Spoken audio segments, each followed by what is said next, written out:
there.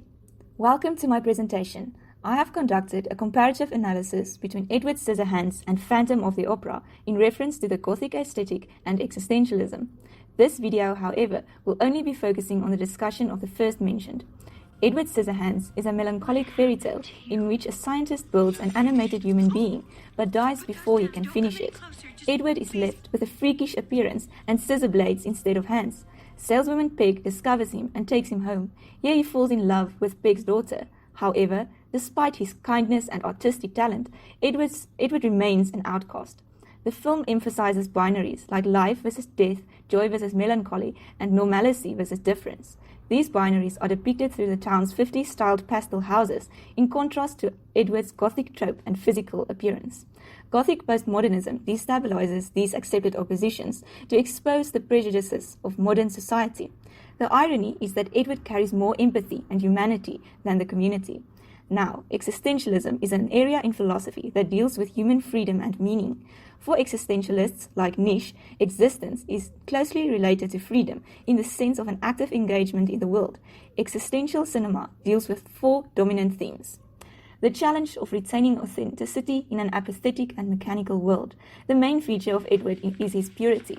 His mind is clear of stereotypes and judgment. Although the community tries to help him fit in, he remains himself by utilizing what makes him different for the greater good. The consciousness of death. Edward's inventor's sudden death dooms him to a life of not being one thing or another. Also, the ending with Jim's death and Edward's return to his castle leaves the town darker than it was before. It takes tragedy, like death, to inspire empathy. Feeling alienated and lonely due to being unique in a world of indifferent others. This tale resembles how people could be cruel by refusing to recognize the humanity in someone else due to their otherness. The unknown and different other is often associated with danger. Edward returns to live isolated in the castle, knowing that society would screw him regardless of his intentions. The concept of everydayness. The suburban town in this film is an example of conformity culture. People refrain from becoming their authentic selves due to their drive of everydayness or average living. People cling to ideas that has long been known and agreed upon and reject anything that would defy it.